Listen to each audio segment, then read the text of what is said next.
Və təsəvvür edin ki, qarşımda əyləşən hörmətli idmançılarımız, sən demə kiminsə yerində əyləşiblər. Bir onda gördük ki, tədbirdən hardasa bir yarım saat 40 dəqiqə keçmişdi. Gördük ki, 14-15 yaşında yeni yetmələr idi. Gəldilər, əllərində bilet ki, üzr istəyirik, bura bizim yerimizdir, biz yerimizdə əyləşmək istəyirik. O idmançılardan biri çox kobud şəkildə belə əlini qaldırdı yuxarı ki, əşi, gedin yuxarıda, harda istəyirsiniz, əyləşin də bir yerdə, nə qədər boş yer var. Onlar dedi, yox da bura bizim yerimizdir. Yenə də haransa göstərdi və baxdı, gördü ki, sol tərəfdə, sol sektorda boş yer var. Dedi ki, bax, 3 nəfərlik yer var, ged əyləş orada. Nəysə, uşaqlar getdilər, əyləşdilər orada. Biraz, 1-15 dəqiqə keçəndən sonra o yerində sahibləri gəldi. Uşaqlar ayağa durdu və çıxdılar, getdilər. Bir müddət keçəndən sonra isə artıq həmin o uşaqlar təhlükəsizlik əməkdaşları ilə birlikdə gəlib o idmançılarımıza yaxınlaşdılar ki, biz tanıyırıq, biz sizə hörmət edirik, amma bu uşaqların valideynləri zəng eləyib ki, bizim uşaqlarımız öz yerlərində oturmalıdır. Və təsəvvür edin ki, həmin o idmançılar o uşaqlara o nifrətli şəkildə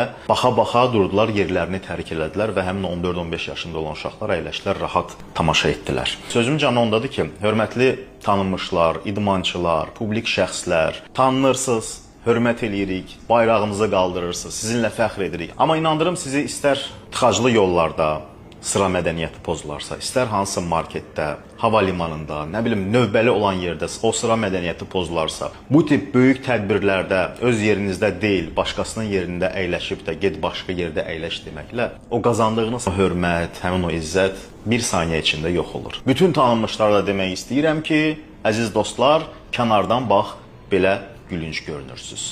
Nəzərə alın.